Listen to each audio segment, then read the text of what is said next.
नमस्कार, मैं हूँ आपके साथ राधा अग्रवाल और आप देख रहे हैं न्यूज इंडिया। बात करेंगे मध्य प्रदेश छत्तीसगढ़ की। मध्य प्रदेश से बड़ी खबर, मुख्यमंत्री मोहन यादव का खांडवा दौरा। ऐसे में बलराम कृषि महोत्सव में भाग लिया है।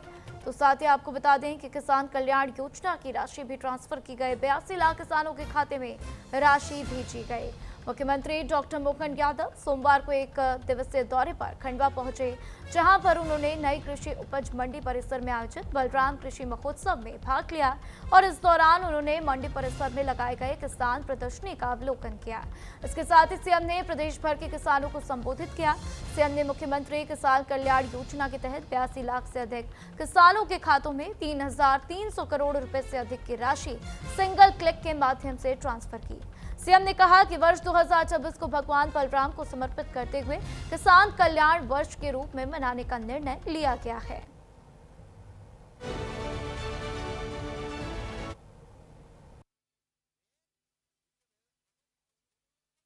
हम प्रदेश की बेहतरी के लिए देश के अंदर मध्य प्रदेश अभी 12% दूध उत्पादन कर रहा है, लेकिन 12% से बढ़ाकर धीरे धीरे हम अपने दूध उत्पादन को 20% तक ले जाने वाले। जोरदार ताली बजाएं अपने सबके लिए। हमारे अपने बाल बच्चे खाए पिए बलिष्ठ बने, शरीर सौष्ठव में भी फर्स्ट आए। और हमने ये जो 4,000 की राशि डाली, ये हमारी किसानों के प्रति प्रतिबद्धता है।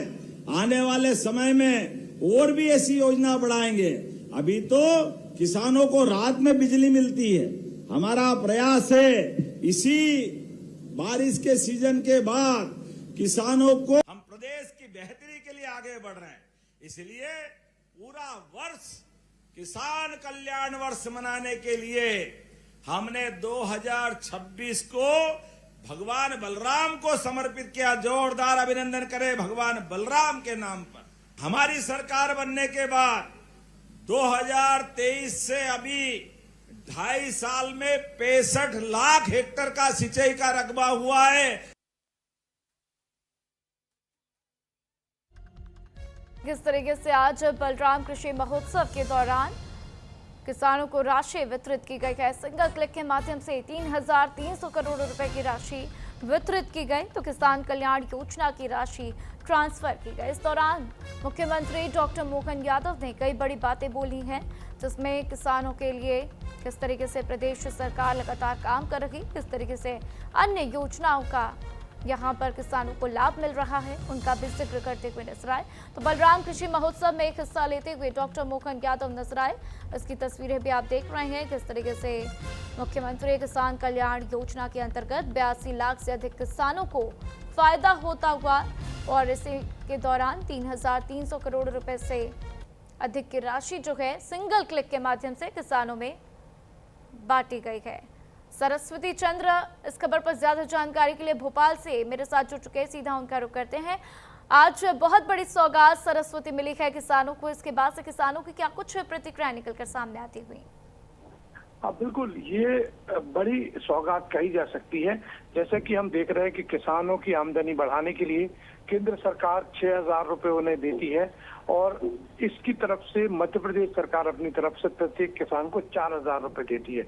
तो आज लगभग 3,300 करोड़ मध्य प्रदेश के 42 लाख से ज्यादा किसानों के खाते में पहुंची है। एक बड़ी राशि कही जा सकती है और खासतौर से मध्य प्रदेश के मुख्यमंत्री मोहन यादव कहते हैं कि ये किसान कल्याण योजना के तहत ये राशि दी जा रही है और लगातार मध्य प्रदेश सरकार ये कोशिश कर रही है कि किसानों की आमदनी बढ़े। वही आपको बता दूं कि किसानों के खाते में सिंगल क्लिक से ये सीधी राशि जा रही है। और वहीं खंडवा में जब मुख्यमंत्री थे तो उन्होंने दादा मुनि के दर्शन भी किए। इसके अलावा वहां पर लंबे समय से संभाग की मांग की जा रही थी, तो संभाग तो नहीं बल्कि उन्होंने इसके बदले पुलिस बटालियन बनाने का ऐलान किया है और ये कहा है कि यहाँ पर क्षेत्र की मांग थी, इसी वजह से ये फैसला लिया गया है। और वहीं उन्होंने ये भी बताया कि हम लगातार जोर ये दे रहे हैं कि कैसे कृषि का रकबा बढ़े। इसके लिए अभी मध्य प्रदेश सरकार का दावा है कि 65 लाख हेक्टेयर सिंचित जमीन उन्होंने सिंचित की है और इससे किसानों की आय बढ़ी है। और फिलहाल मध्य प्रदेश सरकार कृषि वर्ष मना रहा है, तो 16 विभाग मिलकर ये काम कर रहे हैं जिससे कि मध्य प्रदेश में किसानों की आमदनी बढ़ेगी। बिल्कुल, और देखिए किसानों को बड़ा फायदा चूंकि सरस्वती यहाँ से होता हुआ नजर आएगा और इसी के साथ तमाम योजनाओं का लाभ भी किसानों को मिलता हुआ नजर आएगा। इसके साथ ही सरस्वती, क्या कुछ सीएम मोहन यादव की तरफ से बड़ी बातें कही गई? क्योंकि देखिए 82 लाख किसानों को फायदा मिला है, ये बहुत बड़ी बात है अपने आप में। और प्रदेश में जिस तरीके से बार बार किसानों के लिए मोहन सरकार काम करती हुई नजर आती है, उससे भी साफ जाहिर होता है कि किसानों का हित सबसे ऊपर है।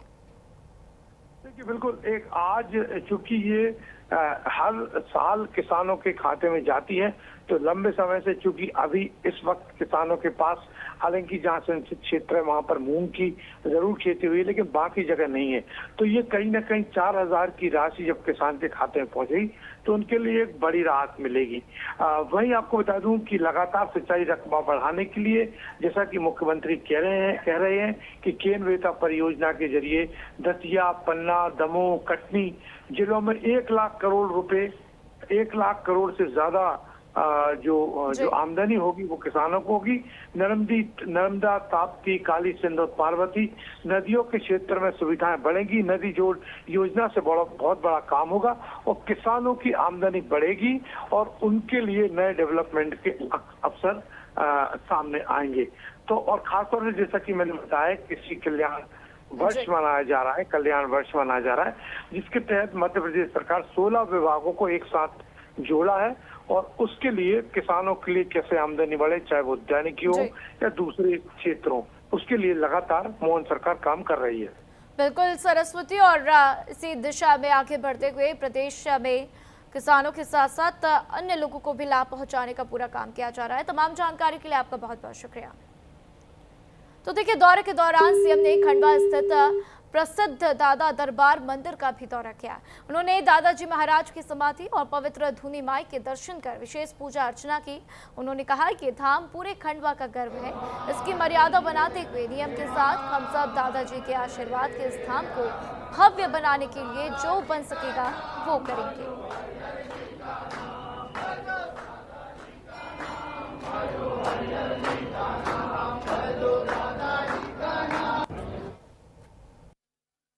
दादा धुनीवाले के इस धाम में गुरु पूर्णिमा के 2 दिन पहले आकर के दादाजी का आशीर्वाद लेकर के जन कल्याणकारी भावनाओं को लेकर, जिस मामले में दादा धुनीवाले का अपना स्वभाव था, सर्वधर्म सद्भाव, सब भूखे को अन्न, श्रद्धा भावना से सबके जीवन के कष्ट मिटे, बाहरी आडंबर के बजाय आंतरिक आध्यात्मिक ताकत का एहसास सच में यहाँ होता है।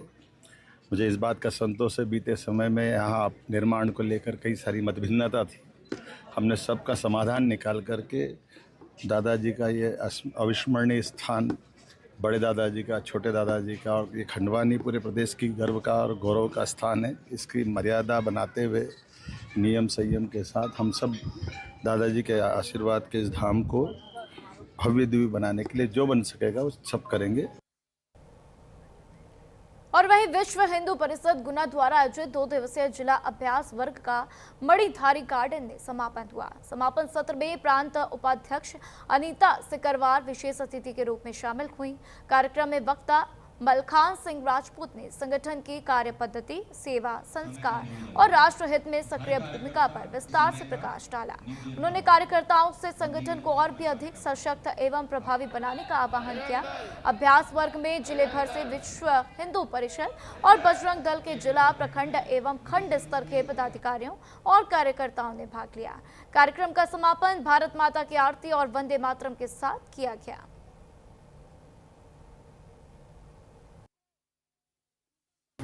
प्रांत की और केंद्र की योजना अनुसार प्रांत के वर्ग परिषद के, बजरंग दल के, मातृशक्ति दुर्गा वाहिनी के समय समय में साल में एक बार लगाए जाते हैं। उसी क्रम में जिला अभ्यास वर्ग लगाने का प्रांत ने निश्चित किया है। उसी क्रम में आज गुना जिले का 2 दिवसीय वर्ग यहाँ पे लगा हुआ है। आज उस वर्ग का समापन है। वर्ग में ग्राम समितियों के कार्यकर्ता, खंड समिति एवं जिला एवं प्रखंड के कार्यकर्ताओं को शारीरिक एवं बौद्धिक रूप से सक्षम बनाने के लिए, संगठन के कार्य की पद्धति को सिखाने के लिए, संगठन के विस्तार के लिए कैसे काम करना है, कैसे करके हमें हिंदू समाज के लिए, राष्ट्र के लिए, भारत माता के लिए, देश के लिए काम करना है। इस निमित्त कार्यकर्ताओं की दक्षता के लिए वर्ग लगाए जाते हैं। इस क्रम में आज वर्ग लगाए। और वहीं शहडोल रेलवे स्टेशन पर एक दर्दनाक हादसे का लाइव वीडियो सामने आया। प्लेटफॉर्म नंबर 1 पर बरौनी गोंदिया एक्सप्रेसवे से उतरने की कोशिश में एक महिला संतुलन खो बैठी और ट्रेन और प्लेटफॉर्म के बीच जा गिरी। हादसे में महिला का एक पैर कट गया। ड्यूटी पर तैनात महिला आरक्षी ने बिना देर किए महिला को बचाने की कोशिश की, लेकिन हादसा टल नहीं सका। बाद में आरपीएफ जवानों ने घायल महिला को स्ट्रेचर के जरिए ऑटो से जिला अस्पताल पहुंचाया। घटना का वीडियो सोशल मीडिया पर तेजी से वायरल हो रहा है। इसी बीच रेलवे ने यात्रियों से चलती ट्रेन में चढ़ने उतरने से बचने की भी अपील की है।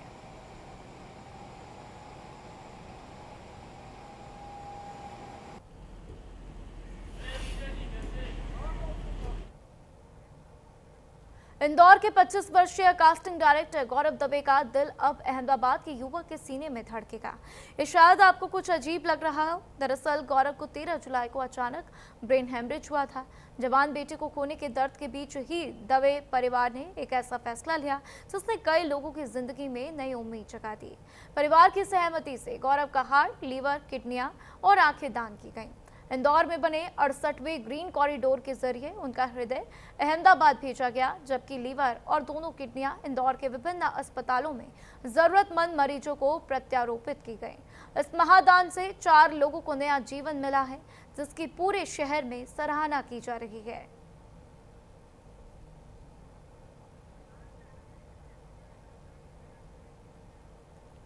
और वहीं शहडोल जिले में सरकारी निर्माण कार्यों में कथित वित्तीय अनियमितताओं का एक और मामला सामने आया। पंचायत दर्पण पोर्टल पर अपलोड दस्तावेजों के मुताबिक मामला ग्राम पंचायत झीरिया का बताया जा रहा है। कथित दावा है कि निर्माण कार्यों के लिए मुरूम खरीद के नाम पर लाखों रुपए का भुगतान किया गया। तो वहीं जिला खनिज अधिकारी राहुल शांडिल्य का कहना है कि शहडोल जिले में वर्तमान में मुरूम की कोई स्वीकृत खदान नहीं है। ऐसे में मुरूम खरीद और भुगतान को लेकर सवाल भी खड़े हो रहे हैं।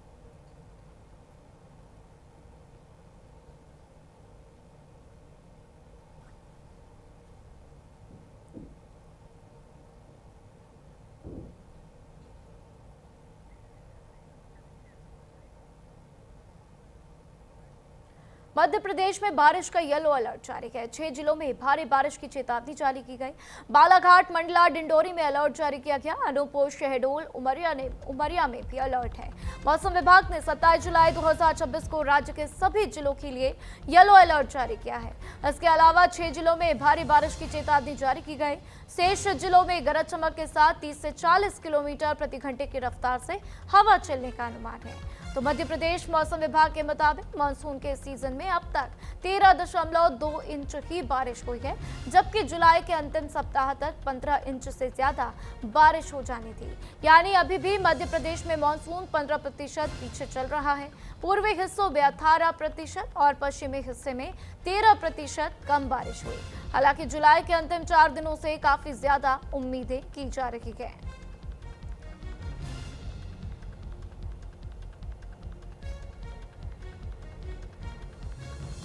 तो बालाघाट, मंडला, डिंडोरी में अलर्ट जारी किया गया। आप देख सकते हैं किस तरीके से गरज चमक के साथ ये बारिश होती हुई, और इसी को लेकर प्रशासन ने अलर्ट जारी किया है।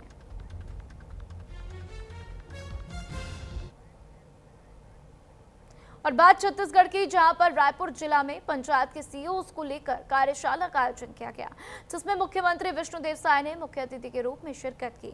बैठक में मुख्यमंत्री ने अधिकारियों को पूरी पारदर्शिता के साथ काम करने, जनता की समस्याओं का तुरंत समाधान करने के कड़े निर्देश दिए। इस कार्यशाला का उद्देश्य ग्रामीण विकास योजनाओं की प्रगति की समीक्षा करना और शासकीय योजनाओं को जमीनी स्तर पर तेजी से लागू करना है।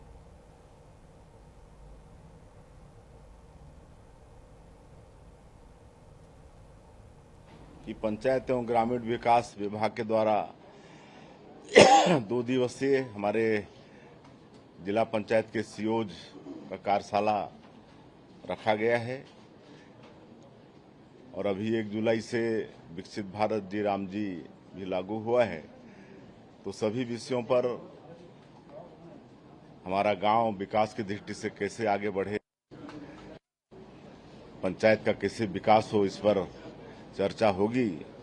और बड़ा सौभाग्य का विषय है कि श्री अमरजीत सिन्हा जी वो पधारे हुए हैं, जो रिटायर आईएएस हैं, भारत सरकार में सचिव रहे हैं, जिनको एक लंबा अनुभव है और उनका लेक्चर हुआ है।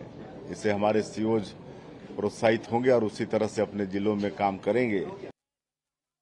और वहीं धर्मेंद्र प्रधान के इस्तीफे को लेकर छत्तीसगढ़ का सियासी पारा हाई है। मामले को लेकर बीजेपी और विपक्ष में बयानबाजी देखने को मिल रही है।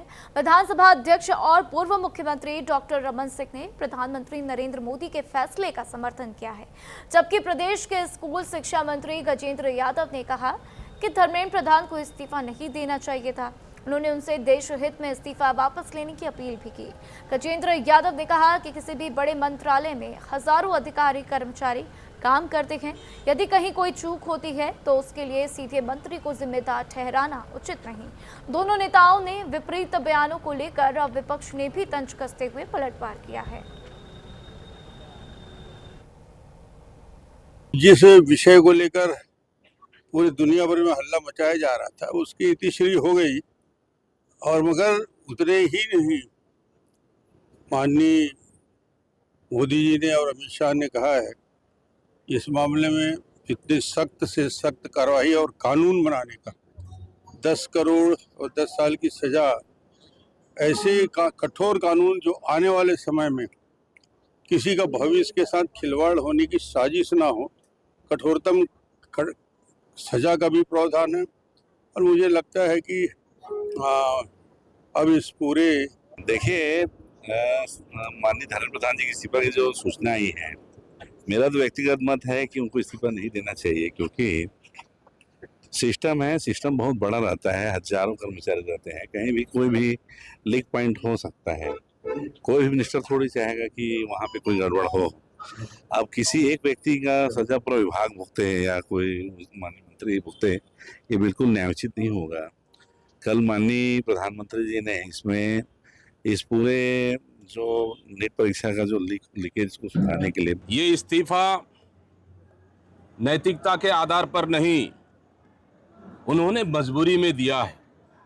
वो इसलिए क्योंकि पूरी देश के युवा छात्र लगातार पेपर लीक को लेकर दिल्ली जंतर मंतर से लेकर हर प्रदेश के राजधानी और छोटे शहरों तक आक्रामक रूप से लड़ाई लड़ रहे थे एक तरफ।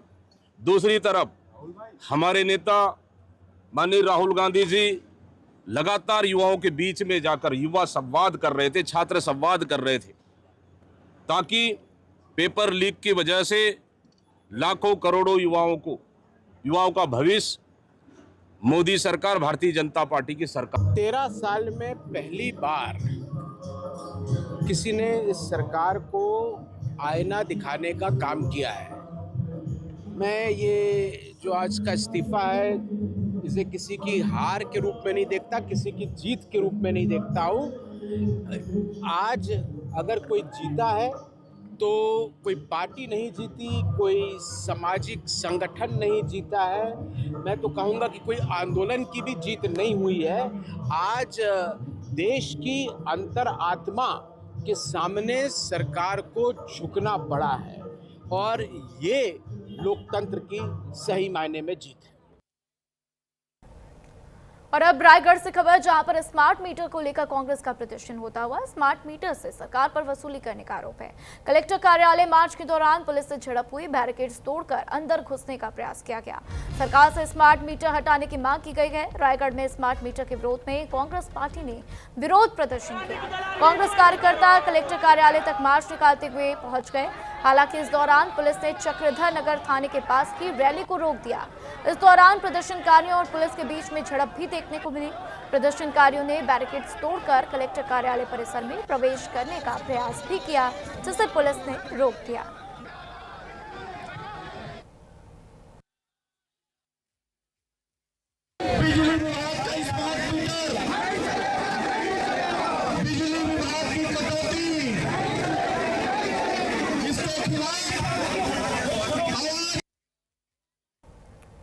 वहीं छत्तीसगढ़ के बलरामपुर में वन महोत्सव 2026 और एक पेड़ मां के नाम अभियान चलाया गया।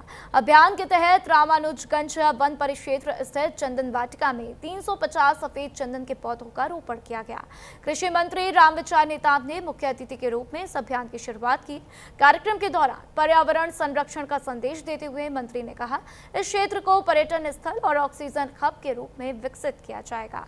इसके लिए वन्य जीवों के संरक्षण और सुरक्षा के पुख्ता इंतजाम भी किए जा रहे हैं।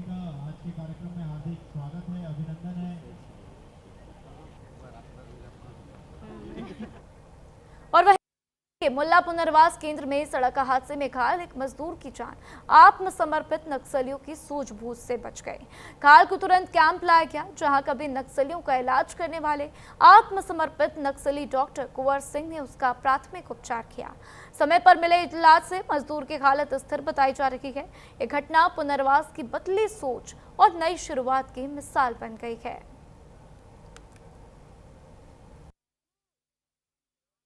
हमारे यहाँ कैंप के ही लोग हैं, यहाँ के मजदूर लोग, उन लोग रोड से आ रहे थे तो हमारे कैंप के सामने ही ये आवाज़ आया गिरने का, तो हम लोग जाकर देखे तो गिर गए थे। उसी के हिसाब से उसको हम लोग यहाँ लाकर फिर इलाज किए। तो ये दवाई वाई आपके पास हमेशा रहती है यहाँ पे? हाँ, दवाई हमारे यहाँ हमेशा रहती है। तो ये आपको इलाज करने का जो प्रैक्टिस है वो कहाँ से है? कि आप लोग जब जंगल में रहते थे तो आपको मतलब इलाज करते थे क्या नक्सलियों का? हाँ, वहाँ भी मैं डॉक्टर का काम करता था और हमारे पहले से सीखे वाले लोग हैं, उन लोग से मैं सीख लिया हूँ। आधा पुस्तक भी पढ़कर मैं सीख लिया हूँ। अच्छा। उसके हिसाब से मैं वहाँ पर अपना कैडर लोगों को, यहाँ रहने वाले जनता को भी इलाज करता था। और फिलहाल के लिए खबरों में इतना ही। खबरों का सिलसिला लगातार जारी है, देखते रहिए न्यूज़ इंडिया।